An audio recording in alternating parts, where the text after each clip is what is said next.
이재명 정부의 2026년 첫 번째 순방 행사인 중국 국빈 방문이 성공적으로 마무리되고 있습니다. 이번 순방에 많은 지지와 관심을 보내주신 국민 여러분께, 그리고 이 자리에 함께하고 계신 언론인 여러분들께 감사 말씀드립니다. 덕분입니다. 그럼 이재명 대통령님의 인사 말씀 듣겠습니다. 네, 우리 기자단 여러분, 한 6개월 이상 이렇게 짐짝 실려 다니듯이 다니다가 처음으로 이렇게 같이 식사하는 것 같아요. 하여튼 고생 많으십니다. 그리고 새해 복 많이 받으시고요. 좋은 보도를 통해서 우리 국민들에게도 대한민국에도 새로운 희망을 만들어 주시기 바랍니다. 새해가 되자마자 첫 외교 일정으로 중국을 방문했습니다. 네, 이번 중국 방문은 변화하는 국제 질서 속에서 우리 대한민국의 국익을 더욱 단단하게 하고 한중 관계를 보다 안정적이고 성숙한 방향으로 발전시키는 중요한 외교 일정입니다. 우리 정부는 이념이나 진영이 아닌 오직 국민의 삶, 국가의 미래에 도움이 되는 실용 외교를 기준으로 외교 정책을 추진하고 있습니다. 중국은 우리에게 경제, 안보, 문화 모든 분야에서 매우 중요한 이웃 국가입니다. 시진핑 주석께서 저를 볼 때마다 똑같은 얘기를 반복하시는데, 이사갈 수 없는 이웃, 그리고 뗄래야 뗄 수 없는 관계, 이런 표현을 자주 합니다. 실제로 그렇죠. 우리가 한중 관계는 정말로 서로에게 필요한 관계입니다. 그리고 불필요하게 서로를 자극하거나 배척하거나 또 대립할 필요가 없지요. 있는 환경을 잘 활용하면 더 나은 환경을 만들 수 있는데 왜 불필요하게 또 근거 없는 사안들을 만들어서 갈등을 촉발하는지 이해가 안 됩니다. 앞으로는 서로에게 도움되는 관계로 정말로 바꿔가면 좋겠다, 그런 생각을 합니다. 그리고 또 한중 관계라고 하는 게 많이 바뀌었습니다. 기본적인 토대가 과거에는 일종의 수직분업, 우리의 앞선 기술력 또 우리의 자본력을 가지고 중국의 토지와 저렴한 노동력을 활용한 수직적 분업이었다면 이제는 그런 시대가 갔죠. 수평적이고 호혜적인 협력 관계가 정말로 필요한 상태가 됐습니다. 경쟁할 분야는 또 경쟁하고 협력할 영역에서는 협력하는, 이를 통해서 실질적 성과를 만들어가는 게 중요하겠다는 생각을 합니다. 협력적 경쟁 또는 경쟁적 협력이 필요한 게 아닌가 싶습니다. 특히 경제협력 분야에서 안정적인 관리, 특히 최근에 문제되는 공급망 협력, 또 한반도 평화와 영내 안정 문제에 대해서 방문 기간 동안에 진지하고 책임 있는 대화가 이루어졌습니다. 대한민국 정부는 한중 관계가 또 어느 한쪽으로 치우치거나 또는 감정에 좌우되지 않도록 상호 존중하고 또 각자 국익을 중심에 두는 원칙 위에서 관리해 나갈 생각입니다. 그리고 동시에 미국, 일본, 아세안, 유럽 등 주요 파트너 국가들과의 관계도 균형 있게 발전시키고 이를 통해서 대한민국 외교의 지평을 넓혀가겠습니다. 언론 여러분께서 국민의 눈과 귀가 되어주시는 만큼 우리 정부는 외교의 과정과 성과를 가능한 한 투명하게 설명드리려고 합니다. 또 국민들께서 이해하실 수 있도록 소통하는 데 최선을 다할 것입니다. 이번 순방과 관련해서 궁금하신 점 또 지적하신 부분이 있으시면 시간은 저는 상관없는데 필요한 말씀이 있으면 해주시기 바랍니다. 네, 정말 고생 많으셨어요. 이번에도 좀 여유 있게 일정을 좀 잡아보자고 했는데 겨우 몇 시간 정도 할애한 것 같습니다. 앞으로는 우리 일정 팀들이 조금 더 여유 있게 해주면 좋겠어요. 저도 못 살겠어요. 너무 힘들어서. 겨우 저도 한나절 정도 시간이 확보됐던 것 같습니다. 어쨌든 이번 방중은 생각보다 더 많은 진전들이 있었던 것 같습니다. 교감도 많이 이루어졌던 것 같고 또 여러 예를 들면 대립할 수 있는 사안들에 대해서도 아주 원만하게 해소할 수 있는 길을 찾아냈던 것 같습니다.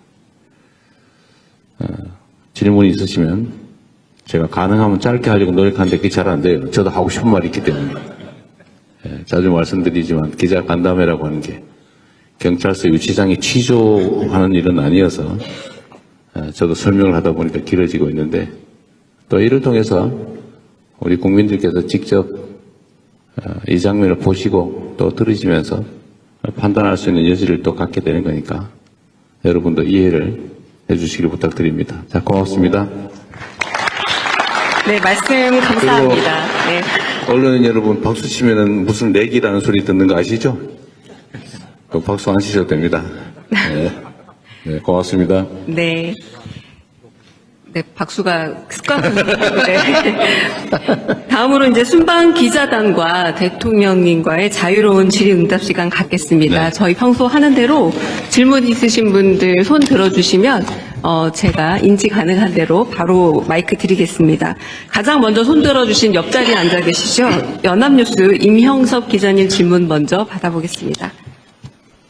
여기 마이크, 이걸로 쓰셔야 됩니다. 네, 여기 마이크가 있는 걸 그랬어요.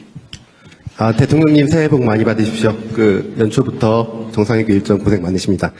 저는 좀 전에 이번 방중에서 생각보다 진전이 있다고 말씀을 하셨는데, 문화교류 관련, 민간교류 관련 문화교류, 그 중에서도 한한령 문제를 좀 여쭤보고 싶습니다. 그동안 한한령 때문에 사실상 양국의 문화교류에 많은 제약이 있어 왔는데요. 이번 정상회담을 계기로 조금 이 부분에 개선될 조짐을 좀 느끼셨는지, 그리고 우리 국민들이 구체적으로 어느 시기 정도가 되면 좀 가시적인 성과를 조금 볼 수 있을 걸로 기대하고 계신지 이 부분 질문 드리겠습니다. 네, 이게 꽤 오래된 의제여서 사실 중국 정부는 한한령은 없다 라고 계속 말해왔죠. 근데 이번에는 좀 표현이 다른 점들이 있었습니다. 석자 얼음이 한꺼번에 언 것도 아닌데 또 한꺼번에 다 녹겠냐. 또 과일은 때가 되면 익어서 떨어진다. 이렇게 직접 시 주석께서 말씀하셨는데 그게 정확한 표현인 것 같습니다. 이제 그렇게 노력하겠다. 근데 어떻게 갑자기 바뀌면 없다고 한 게 있는 게 되잖아요. 그런 점들을 서로 이해해 줄 필요가 있겠다는 생각이 듭니다. 봄도 갑자기 오진 않아요. 시간이 필요하죠. 과정이 필요하니까. 실무부서에서 이제 구체적 협의를 하라고 말씀하셨기 때문에 실제 협의가 이루어질 겁니다. 그리고 가능한 범위 내에서 점진적으로, 단계적으로 또 질서 있게 그들의 표현에 따르면 질서 있게, 유익하게, 건강하게 이 문제는 잘 해결될 겁니다. 조짐 정도가 아니라 이제 명확한 의사표명이라고 저는 생각합니다. 시기나 방식이나 이건 뭐 또 분야마다 또 여러 가지 그 대상의 특성에 따라 좀 달라지겠죠. 무한대로 또 할 수는 없는 게 또 그 사회주의 체제의 또 속성이기 때문에 100% 완전히 또 방치할 수도 없는 그것들의 입장도 이해해야 되겠죠. 그래서 협의가, 구체적 협의가 좀 필요할 겁니다. 너무 서두르지 않고 우리도 지금까지도 뭐 아예 제로 상태로 이렇게 오랜 세월을 보냈는데 조금씩 단계적으로 원만하게 해나가면 될 것 같습니다. 네. 이번에는 좀 이쪽 테이블로 가보겠습니다. 네. 가운데 테이블 계신 SBS 강청화 기자님 먼저. 네.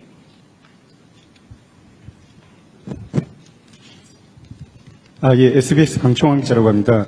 대통령 고생 많으셨습니다. 그리고 한중 정상회담에서 시진핑 주석께서 하신 말이 그 역사의 올바른 편에 서서 전략적 선택을 해야 한다라고 모두 발언에서 발언을 했는데, 역사의 올바른 편이라는 말이 이제 중국에서 자주 쓰는 표현이긴 한데, 최근에 이제 뭐 베네수엘라 사태라든지, 중일 갈등도 심화되고 있고, 이런 부분이 있어서 좀 그 의미하는 바가 있지 않나, 좀 시사하는 바가 있지 않나 하는 의도가 있는 발언이 아닌가라는 생각이 좀 들었는데, 대통령께서는 좀 어떻게 들으셨고, 또 회담에서는 또 그 관련된 어떤 이야기가 좀 나왔는지 여쭙고 싶습니다. 저는 그 말씀을 공자 말씀으로 들었죠. 착하게 잘 살자. 뭐 그런 의미로 저는 이해했습니다. 뭐 특정한 의미를 부여하고 싶은 의도가 있는지는 모르겠는데, 우리가 역사적으로 바른 편에 서기 위해서 노력해야 되는 거 맞지요. 그냥 뭐 그걸 특정 사안에 염두에 둔 것이라면 저로서야 뭐 특별히 또 거기 반응할 필요를 못 느꼈습니다. 그냥 공자 말씀이라서 아 그렇구나 이렇게 생각했습니다. 뭐 정상회담이라고 하는 게 대화라고 하는 게 그런 거죠. 이게 사담을 나누는 게 아니니까 각자가 하고 싶은 이야기를 하는 겁니다. 더군다나 공개석상에서 하는 얘기는 그냥 액면 그대로 받아들여주면 좋죠. 저도 저의 할 얘기를 했을 뿐이니까요. 그리고 뭐 내밀한 얘기들은 또 비공개 석상에서 하게 되는데 그 자리에서도 제가 이렇게 말씀을 드렸습니다. 각 국가의 핵심적 이익이나 중대 관심사에 대해서 당연히 존중해야 된다. 뭐 대한민국의 핵심 이익 당연히 존중받아야죠. 핵잠수함 문제 같은 그런 거 아니겠습니까? 또 중대 관심사에 대해서 존중받아야죠. 우리는 일본과의 관계도 또 중국과의 관계만큼 중요하죠. 그리고 제가 이 얘기도 명확하게 했습니다. 중국의 시진핑 주석은 중국의 국가적 이익을 위해서 최선을 다하고 대한민국 대통령 이재명은 대한민국 국익을 위해서 최선을 다하는 것 아니겠냐.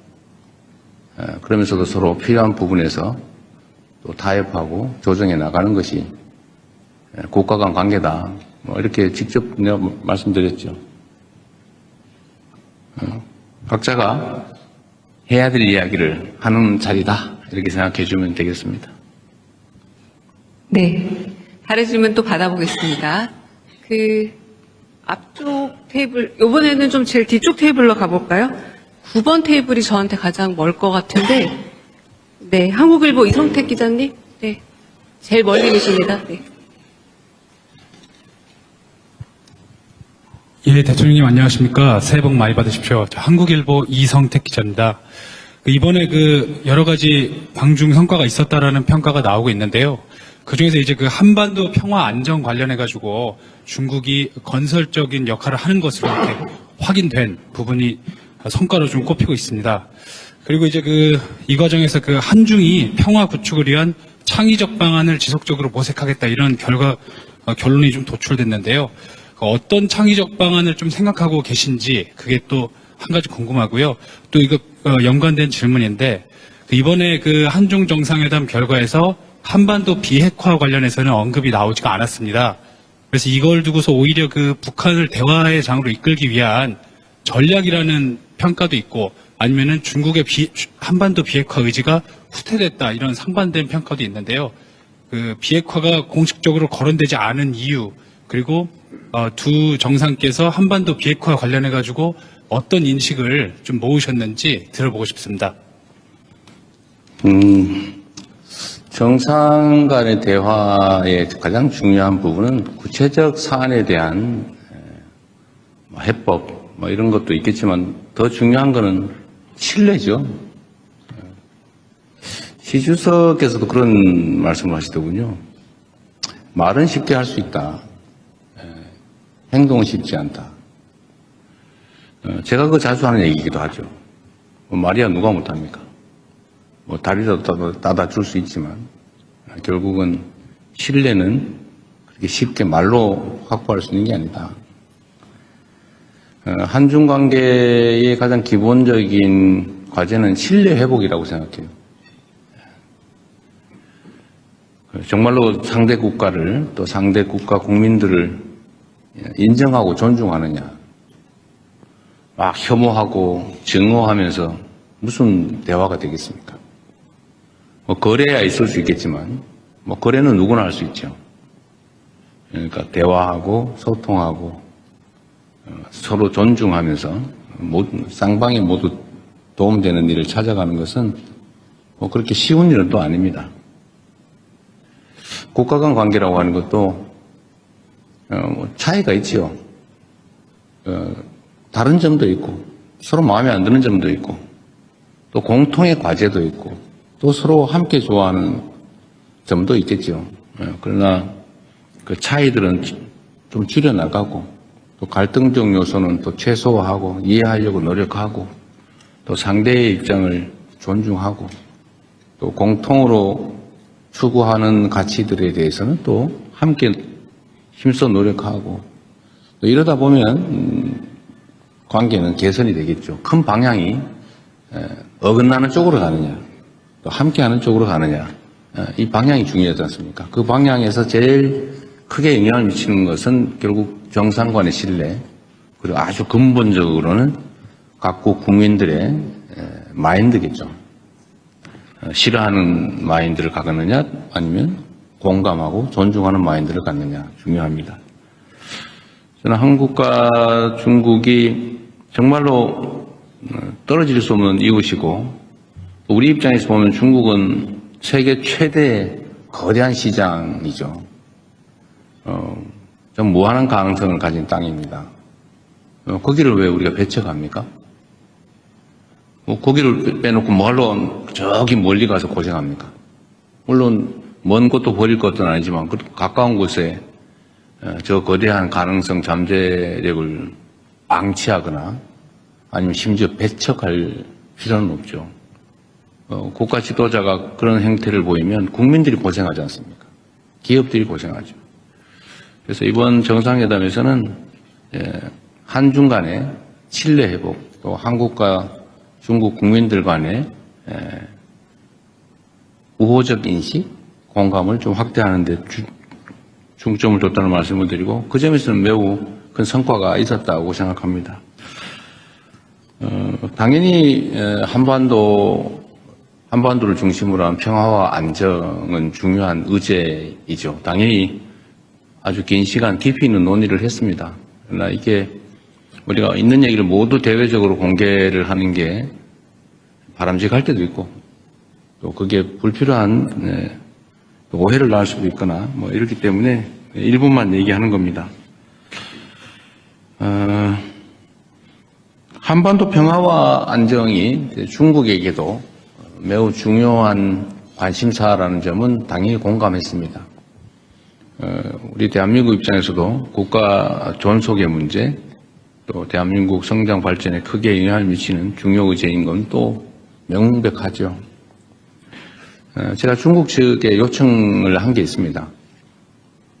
북한의 핵 문제를 포함해서 한반도의 이 문제에 대해서 좀 중재 역할을 좀 해주면 좋겠다. 우리는 모든 통로가 막혔다. 신뢰가 완전히 제로일 뿐만 아니라 적대감만 있다. 그래서 우리는 노력하지만 지금 현재는 완전히 차단된 상태라서 소통 자체가 안 되니까 중국이 그 중재자 역할을, 평화의 중재자 역할을 좀 해주면 좋겠다. 이렇게 얘기했습니다. 시 주석께서는 지금까지 노력을 평가하고 인내심을 가질 필요가 있다. 이런 얘기를 했습니다. 근데 인내심에 관한 얘기는 시 주석뿐만 아니라 이창 총리도 똑같은 얘기를 하더군요. 인내심 얘기를. 그 말이 맞습니다. 우리가 꽤 오랜 시간 동안에 북한에 대해서 군사적 공격 행위를 했지 않습니까? 사실 북한에서는 엄청 불안했을 겁니다. 우리가 상대와 대화하려면 상대의 입장을 이해해야죠. 또 북한 편들었다고 종북이라고 할 겁니까? 그러니까 이건 냉정한 현실이죠. 아마 엄청난 경계심과 적대심을 유발했습니다. 대화가 쉽지 않죠. 꽤 오랜 시간 그렇게 쌓아온 업보라고 할까? 쌓아온 적대가 있기 때문에 여기에 완화돼서 좀 대화가 시작되려면 많은 시간과 노력이 필요합니다. 그리고 주변의 역할도 필요하죠. 중국에 그 부탁을 했고, 중국은 어쨌든 그 역할에 대해서 노력해보겠다고 합니다. 한반도 핵 문제도 당연히 심각하게 논의하죠. 제가 얘기한 건 그런 겁니다. 서로 상대방이 결코 받아들일 수 없는 이야기를 주장만 하면 아무것도 이루어지지 않는다.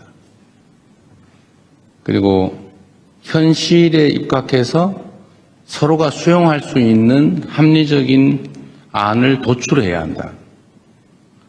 주변 국가든 북측이든 우리 한국이든 다 수용할 수 있는 방안을 찾아내야 된다.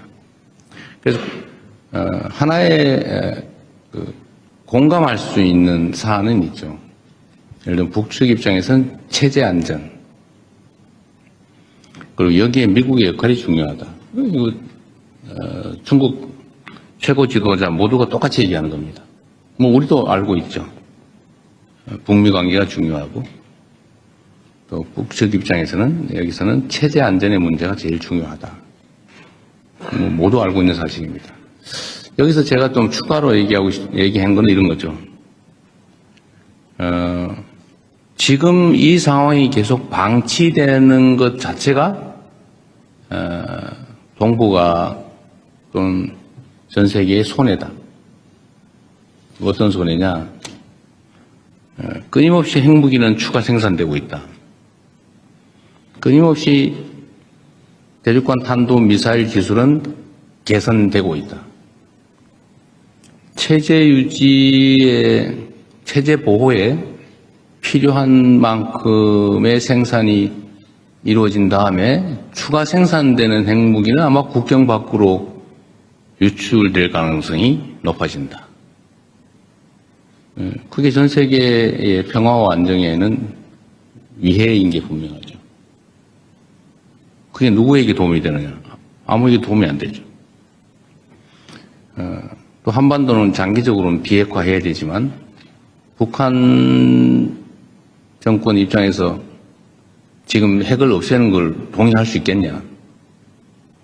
뭐 그렇게 하면 좋지요. 근데 되겠냐? 수용할 수 있을까?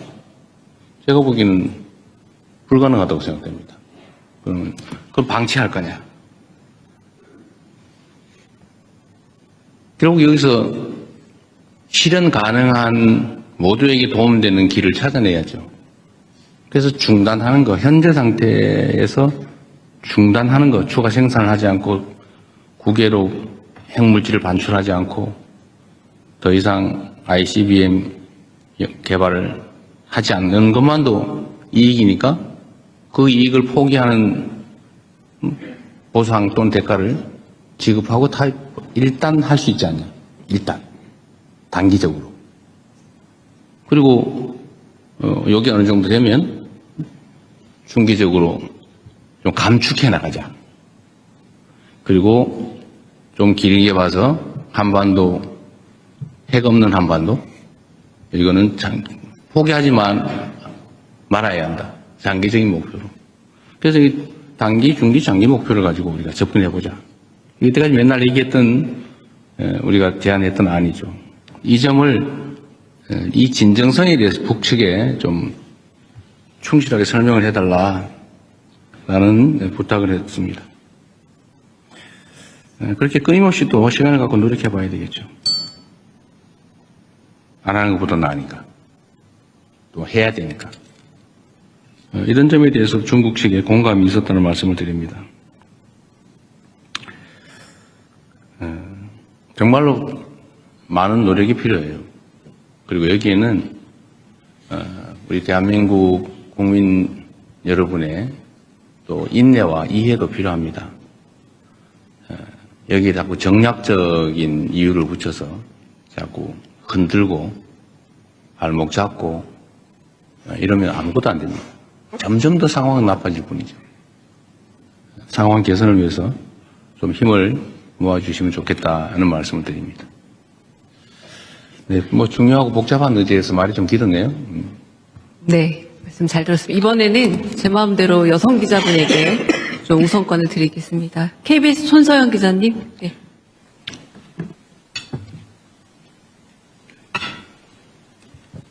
네, 대통령님 일정 소화하시느라 고생 많으셨습니다. KBS 손서영입니다.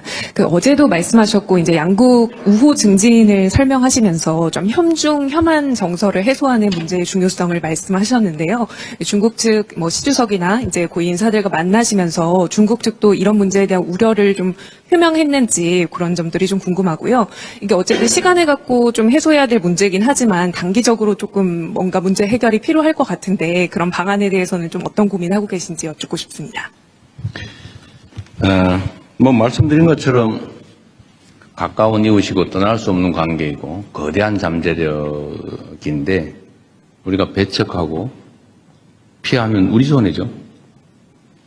그런데 꽤 오랜 기간 동안에 혐중혐한 정서라고 하는 게 양국이 상당히 광범하게 또 지속적으로 또 악화되면서 정말 양국에 큰 피해를 입혔습니다. 저는 대한민국이 훨씬 더 큰 피해를 입었다고 생각해요.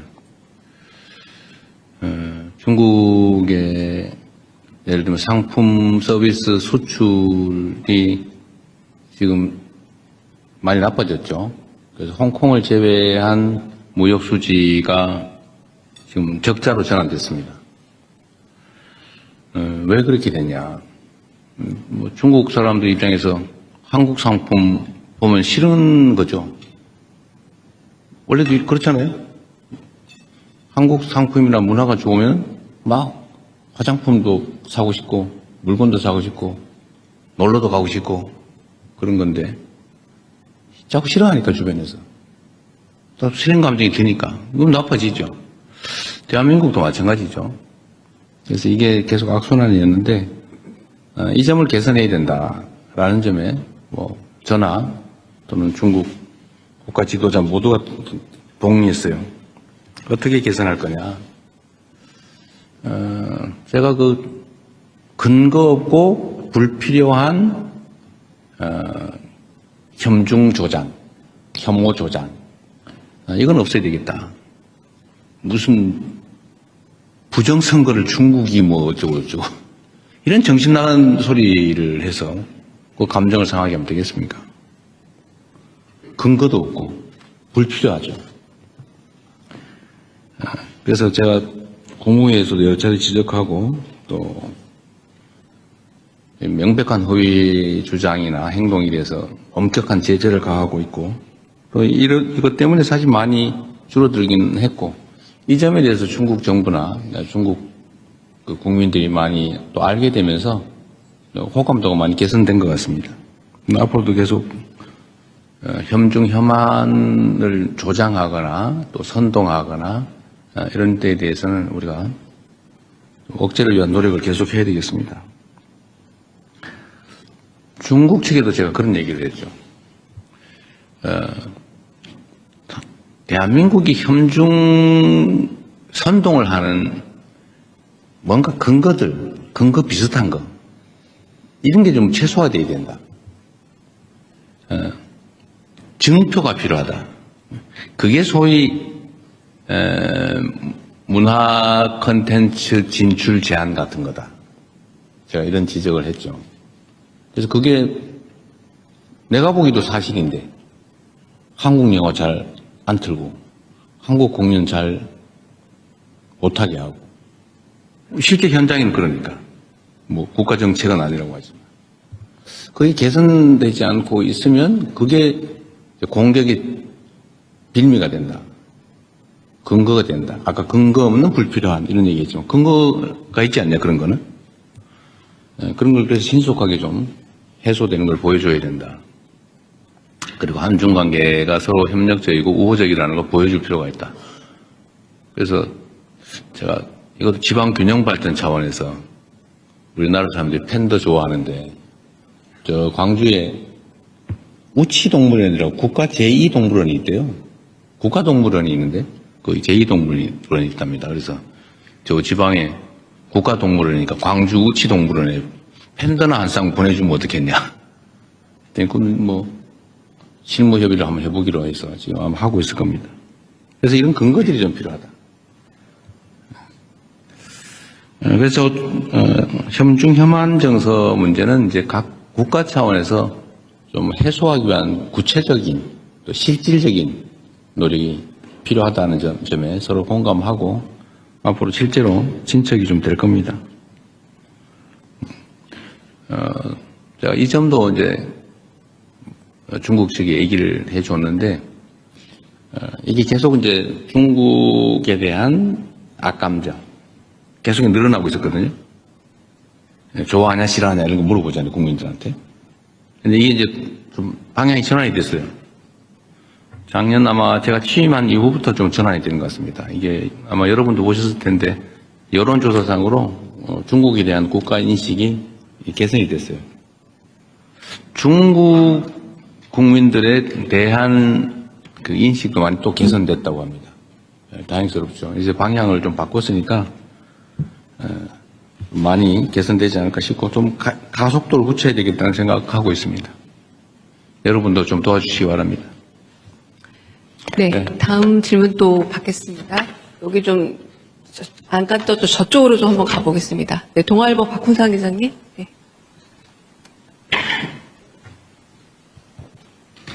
예, 동아일보 박훈상입니다. 그 한중 양국 정상이 매년 만남을 이어가자는 공감대를 형성했다고 하는데 어떻게 공감대를 만드셨는지 그리고 매년 회담을 어떤 방식으로 진행하실지 궁금합니다.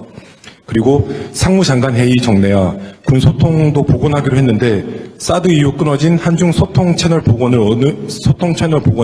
어느 정도 됐다고 보시는지 그리고 더 강화해야 할 한중 협력 채널은 어떤 분야라고 보시는지 궁금합니다.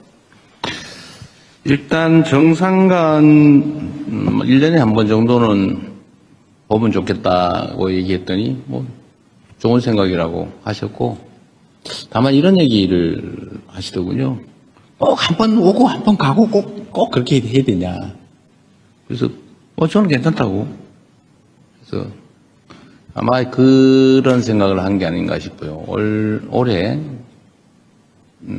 에이펙 때문에 제가 중국을 가면 또 만나게 될 가능성이 많죠. 따로 양자회담을 하게 될 가능성이 많은데 그러면 형식적으로 따지면 이제 시 주석이 이제 와야 되는 거죠.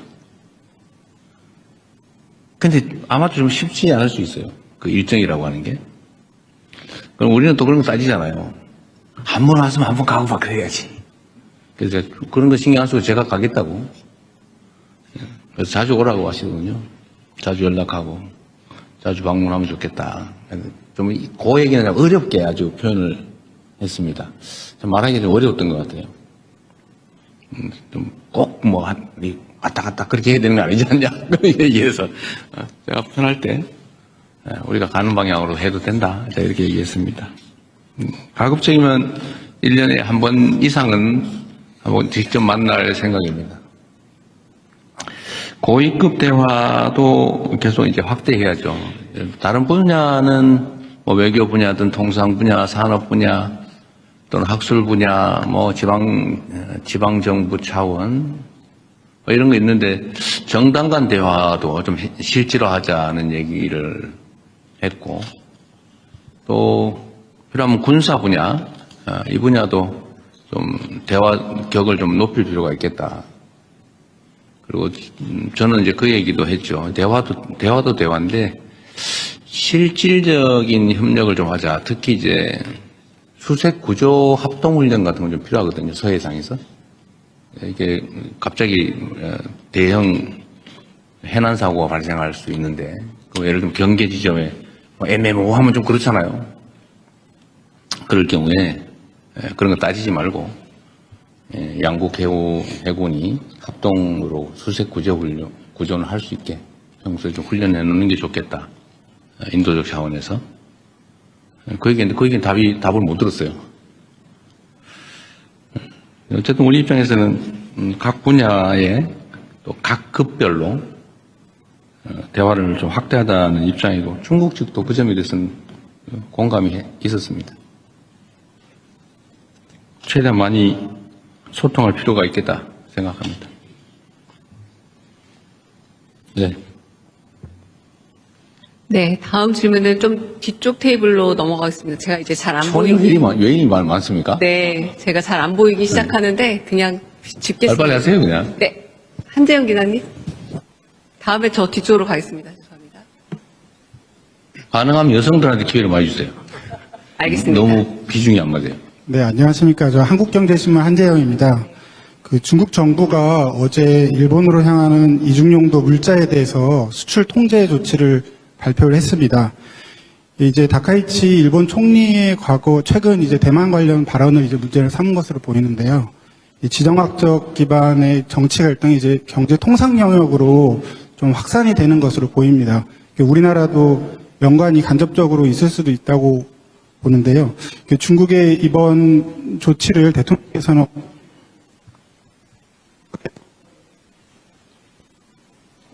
어떻게 평가를 중일 간의 갈등을 대통령께서 좀 적극적으로 중재하실, 또 특히 이제 경제 통상 영역에 있어서 갈등을 중재하실 또 생각이 있으신지 궁금합니다.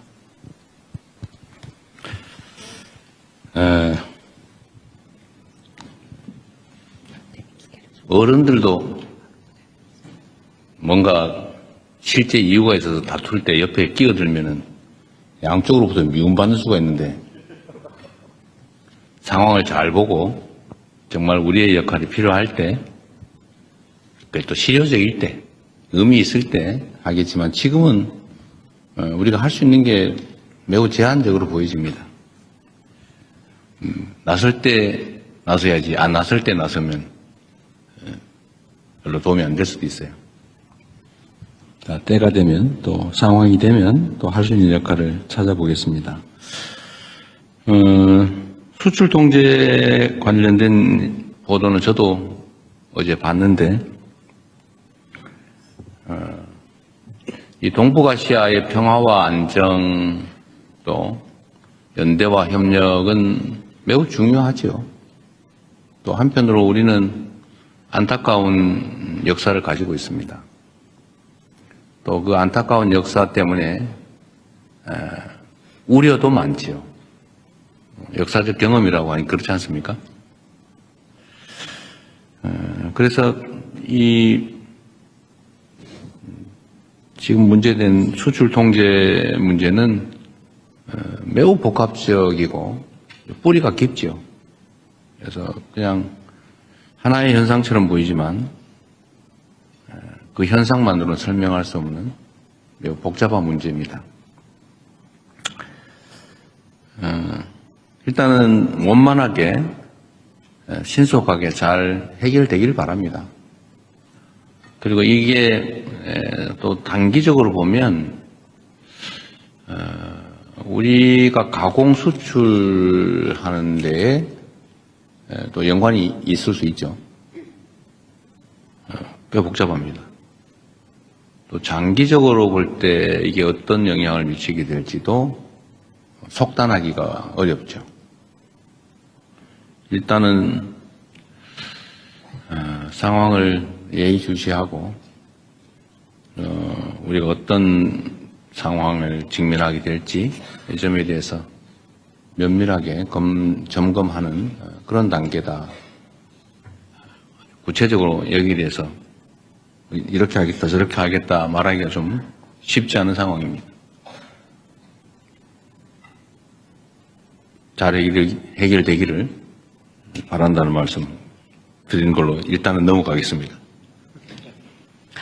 네, 이번에 여성 기자분, 네, 장윤선 기자님, 네. 네, 대통령님 고생 많으십니다. 새해 복 많이 받으십시오. 네, 질문 드리겠습니다. 길거리 중계하다가 제재당했다는 소문이 있던데. 네, 맞습니까? 그 소문이 거기까지 갔습니다. 네, 별걸 다 제재. 듣고 있어요.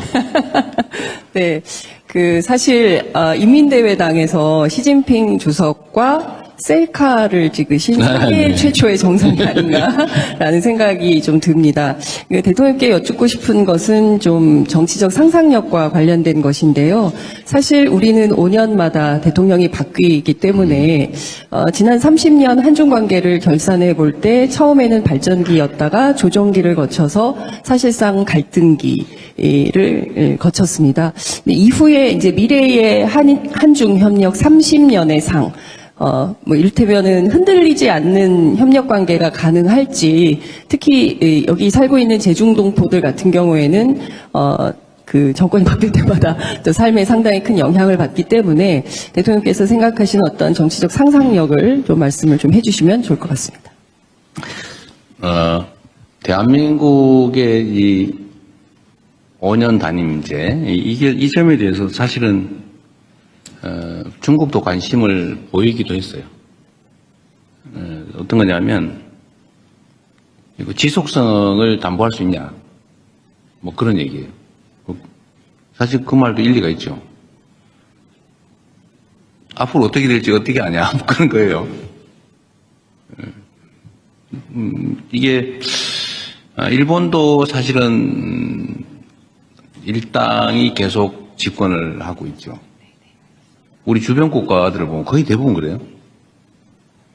근데 우리는 어쨌든 5년 단임제인데, 과거에는 그런 진폭이 그렇게 크지는 않았던 것 같습니다. 그러면 뭐, 김대중, 뭐, 김영삼, 노태우, 뭐, 이렇게 쭉 흘러온 그 과정들을 보면 그렇게 진폭이, 특히 대외 관계에서는 진폭이 크지 않았던 것 같아요. 그런데 최근에, 전체적으로 진폭이 커졌는데 대외 관계에서 이 상상 이상의 급변이 있었던 겁니다. 황당무계했을 거예요, 주변에서. 이제는 어떻게 믿지? 지금 얘기를 잘하면 나중에 어떻게 될지 어떻게 믿나? 뭐 이렇게 된 것 같습니다. 미국에 똑같은 현상이 있다고 제가 들었거든요.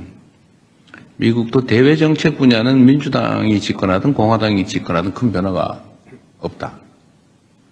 그리고 외교 안보 분야에 관한 한 큰 차이가 없다. 어느 당이 집권하든. 근데 최근에는 엄청나게 다르다고 해요. 우리는 가장 최근의 경험으로는 완전히 천당과 지옥을 왔다 갔다 해버려가지고 뿌리끝이 흔들려 버린 거죠. 대외 정책이. 특히 이 동북아 부분은 그런 것 같아요. 더 심한 것 같습니다. 이 점에 대한 우려가 있는 건 사실이에요.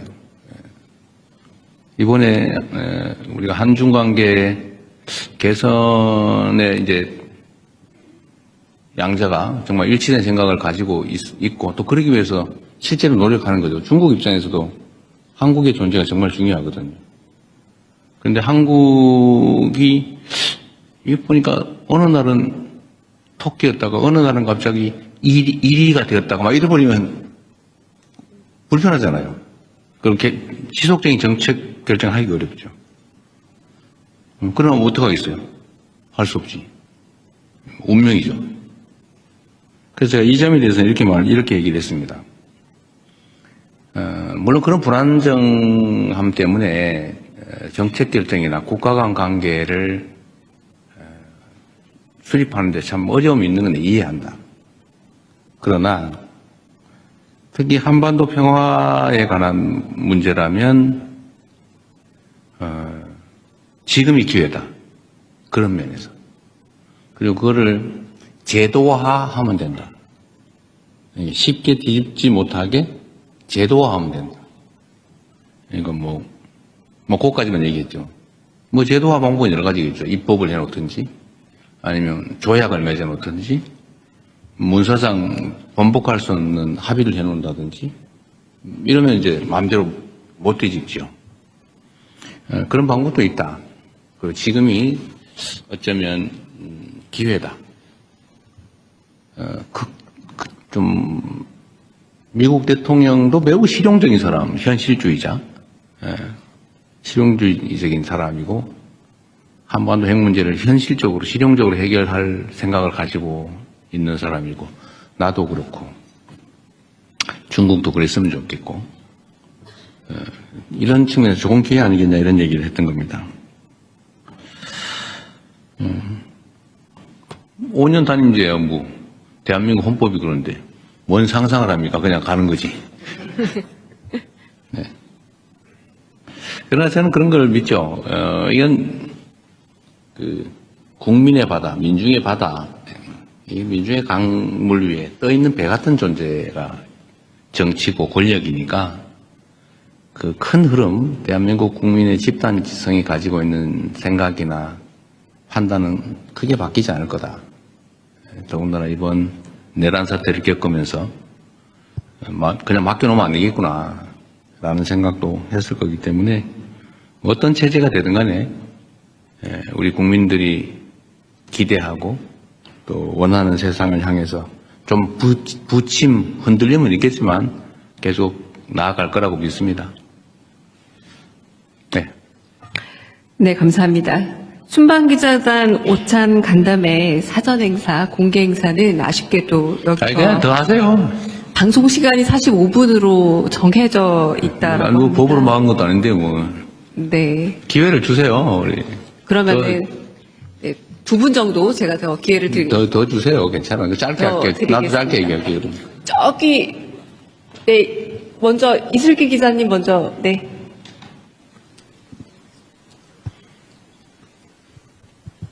대통령님 질문 드릴 기회 주셔서 감사합니다. 저 조선비즈 이슬기 기자입니다. 이번 정상회담에서 결국 근거 없는 혐오 정서를 해결해 나가자라는 게 이번 회담의 골자라고 생각이 되는데요. 다만 이제 우리 국민들이 서해 구조물이나 오래된 미세먼지 문제, 특히 사실 쿠팡의 그 정보 유출 사태 관련해서 중국인 직원 이런 문제들이 사실 있지 않습니까? 그래서 이런 것에 근거해서 우리 국민들이 사실 중국에 대한 반감이나 약간의 우려, 불편함 이런 감정을 갖고 계신 것도 사실입니다. 그래서 이거와 관련해서 좀 두 분이 허심탄회한 대화를 나누셨을 거라고 생각하는데요. 마침 우리가 사이버 안보 관련한 MOU도 체결했고요.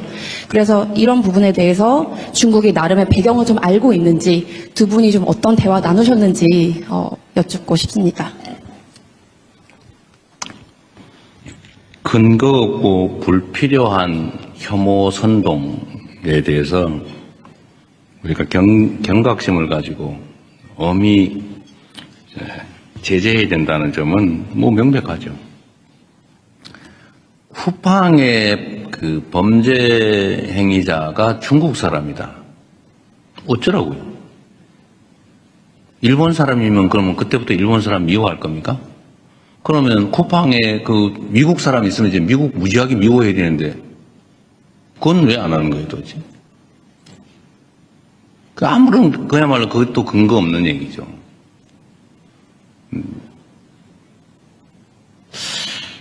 미세먼지 문제는 사실 우리 국민들께서는 좀 잊어버리고 있었을 가능성이 꽤 있죠. 예를 들어 한참 심할 때 이게 뭐 중국 발이냐 아니면 뭐 어디 발이냐 몇 %가 중국 거냐 가지고 막 싸우고 그랬잖아요. 저도 그 누구하고 싸웠던 기억이 있는데 방송에서. 근데 이런 걸 가지고 감정적으로 대응할 일은 아니죠. 근데 중국이 어쨌든 재생에너지로 신속하게 전환하면서 정말 놀라울 정도로 빠르게 어쨌든 미세먼지 문제에 대응을 한 것 같습니다.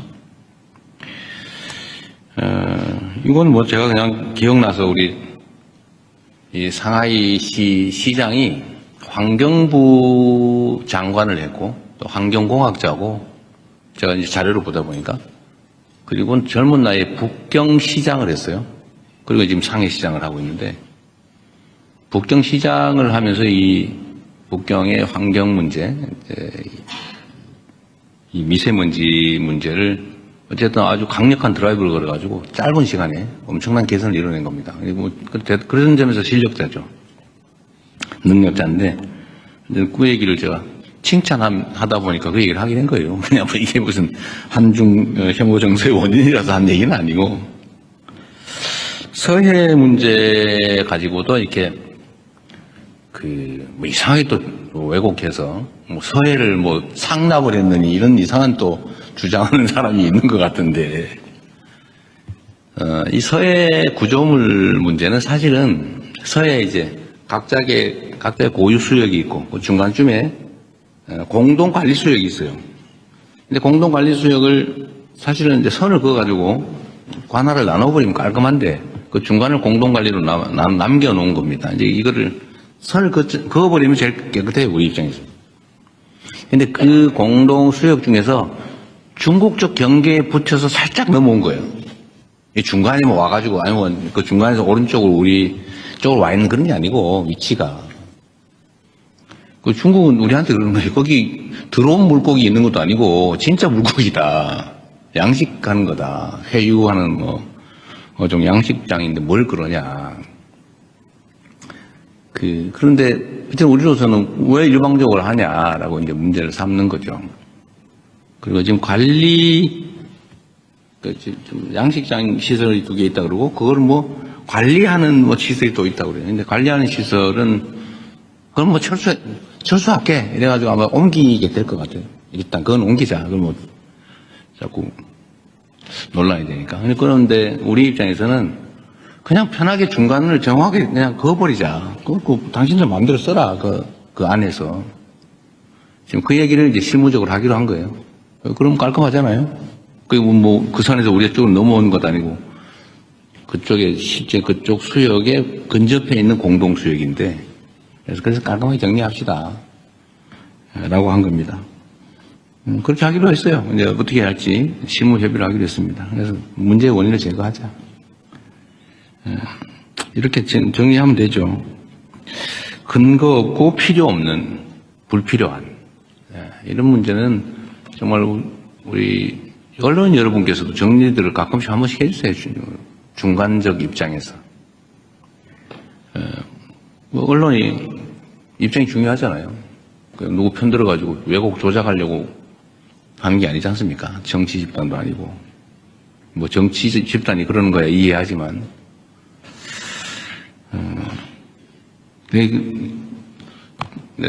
붙여서 내가 이 얘기 한번 얘기했다. 참 신통한 게 있었는데, 예를 들면 말입니다. 검찰이 기소해가지고 법원이 검찰의 기소가 잘못됐다고 판결을 하면 우리는 통상적으로는 잘못 기소한 검찰을 비판해요. 이거 맞잖아요, 그게. 왜냐하면 최종 판단권은 법원이 가지니까. 그런데 희한하게 거기에 이재명이나 민주당이 관계가 되면은 법원이 판단이 잘못됐다고 검찰을 두둔해요. 그 이상하지 않습니까? 왜 항소 안 했냐고 따져요. 기소한 걸 잘 탓해야지. 왜 법원이 판결을 잘못했다고 항소해서 법원의 판결을 뒤집으라고 합니까? 이게 완전히 중립성을 벗어난 거죠. 기준이 정말 그때마다 달라요. 언제는 잘못 기소했다, 무리한 기소다. 원래 무죄 나오면 무리한 기소라고 비평하는 거 아니에요? 무리한 기소? 항소하겠다면 혼내야지 오히려. 법원의 판결이 잘못된 게 아니면. 그런데 묘하게 그 검찰이 항소 안 한다고 말이지. 왜 항소 안 했냐고 비난을 해요. 이게 문제다 이거죠. 그래서 이게 서 있는 걸 이렇게 똑바로 안 서고 이밖에 삐딱하게 서 있으니까 세상이 삐딱하게 보이나 그런 생각이 들 때가 있습니다. 특히 이런 혐중, 혐한 이런 것들이 국민 경제에 엄청 피해를 주잖아요. 무슨 도움이 됩니까? 손해는 국민들이 받죠. 장사 안 되고 물건 안 팔리고 화장품 진짜 지금 같으면 중국을 석권해야 되는 거 아닙니까? 근데 안 팔리잖아요, 중국에서. 그래서 엄청나게 손해보고 있는데 그럴 필요가 없다. 그게 공인으로서 해야 될 일 아니겠나 싶습니다. 네, 또. 네, 정말 이번엔 그냥 제가 마지막 질문으로. 하라고 그러세요. 신년에 할 일도 없는데 네, 그럼 식사 시간 줄여서 저희가 그냥 가겠습니다. 밥은 후다닥 먹기로 하고. 네, 제가 저쪽에 잘 안 보이는데요. 네, 정환보 기자님이십니까? 네. 안녕하십니까. 경향신문 정원보 기자입니다. 저는 약간 가볍지만 또 의미 있는 질문을 좀 했으면 하는데요. 이번 방중 기간에 강윤정 대변인께서는 백미라는 표현까지도 쓰셨는데 샤오미폰 셀카가 되게 국내적으로 화제가 될 걸로 알고 있습니다. 그래서 어떻게 보면 석자 얼음이 한 2자 정도 줄지는 않았을까 싶은 생각이 있는데 대통령께서 주신 선물 외에 사실 석사자상 네. 같은 경우도 간송미술관에서 사실 금액으로 따질 수 없는 엄청난 가치가 있었던 걸로 아는데 반대로 중국 측에서는 저희한테 준 내용이 이제 펑리위안 여사 CD 말고는 알려진 게 없습니다. 그래서 그에 관해서 좀 말씀 듣고 싶습니다. 네. 우리 정한모 기자님 의외로 그 선물 물량에 관심이 많으신 것 같아요. 이 선물은 마음이 중요한 거 아닌가요? 뭐 그건 지적도 일리가 있죠. 근데 우리 선물 교환할 때 보니까 그쪽에는 준비를 많이 했는데 우리가 너무 준비를 적게 해가지고 미안하다는 생각이 들던데요. 그때 우리 너무 정말 그쪽에 준 거에 비하면 너무 약속해가지고 우리가 너무 소심했나 이 생각이 들었습니다. 공식 선물. 석사자상은 이 간송 선생이 일제 시대 때인가요? 그때 일본에서 매우 비싼 가격으로 샀다고 해요. 그리고 그분이 언젠가 중국에 돌려줘라라고 유언을 했다고 하더라고요. 그래서 간송미술관 측이 중국 측에 이렇게 돌려주려고 오랫동안 노력을 했다고 합니다. 노력을 했는데 그 절차가 잘 진행이 안 됐대요. 근데 마침 제가 그 얘기를 들어서 중국 측에 돌려주자. 이게 이 한중일 동북아의 이 역사 문제는 사실은 저는 이제 현실이 너무 어려우니까 좀 과거는 직시하되 미래를 향해 가자라고 해서 그걸 일부러 막 부각하거나 그러고 싶지는 않은데 그래도 제자리를 좀 찾아주자. 서로 각자가 있을 자리에 있자라는 의미로 관송미술관이 굳이 돌려주고 싶다는데 이번에 그냥 우리도 좀 생색도 좀 내자라고 해서 제가 좀 밀어붙여가지고 급하게 추진된 거예요. 근데 중국 측에서 그 전문가들이 몇 명이 와가지고 급하게 왔어요. 왜냐하면 진짜인지 아닌지 감식을 해야 되니까. 와서 확인을 하더니 진짜라고. 이게 왕궁에 비치돼서 이게 뭘 지키든 애군을 막든 그게 맞다. 이 성체 재질도 그렇고 기법도 그렇고 맞다. 그래서 이제 급하게 실물은 못 주고 돌려주는 사진만 찍어 돌려주는데요. 저는 이게 이제 각자 제자리에 라고 하는 걸 좀 상징적으로 보여주고 싶었죠. 중국도 중국이 우리한테 줄 거는 내가 보니 아무 자료가 없더라고요. 뭐 있으면 계속 푸바오라도 줘라. 제가 그렇게 한 겁니다. 푸바오라도 빌려줘라. 우리가 중국에서 우리 걸 뺏어간 건 또 가져간 게 없으니까 별로. 그런 의미였습니다. 각자 제자리에. 샤오미폰은 이거 가지고 또 왜 중국 물건 선전해 줬냐, 친중이냐 또 그런 사람 있는 것 같아요.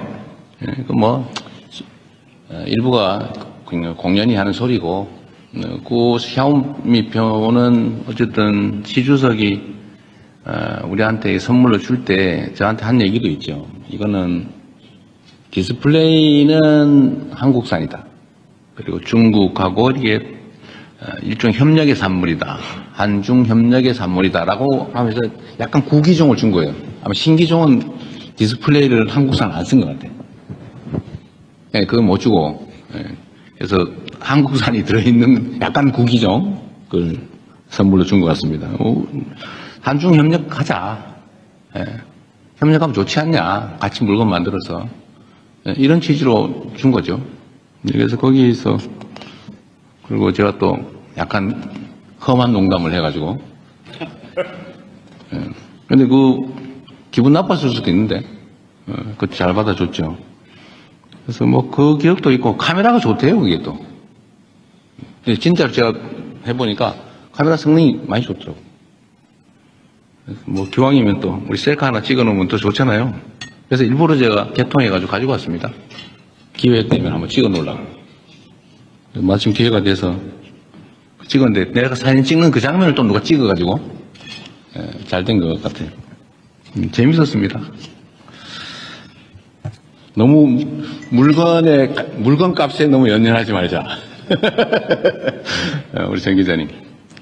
그리고 참고로 제가 이거를 석사자상 이거를 중국 측에 무상으로 준 건데 원래는 간송미술관 측이 자기들이 무상으로 주고 싶다고 했는데 그건 절차상 안 되고 그래서 결국은 우리가 이제 국가가 양도받아서 중국에 이제 무상 기부를 한 거죠. 근데 간송미술관이 요새 돈이 없어가지고 난리라면서요? 뭐 어디서 보니까?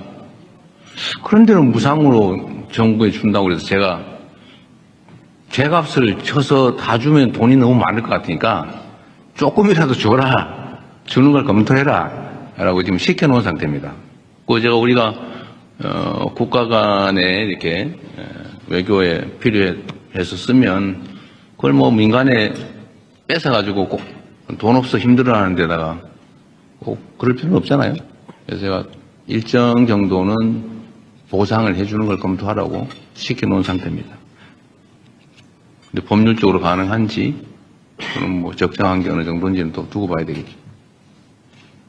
근데 나라가 뭐 민간이 가지고 있는 거를 그냥 속된 말로 뺐다시피 공짜로 받아서 뭐 그럴 필요 없잖아요. 대한민국의 경제력, 재정력 수준이. 그래서 적정하게 가치를 주는 방법을 찾는 중입니다. 네.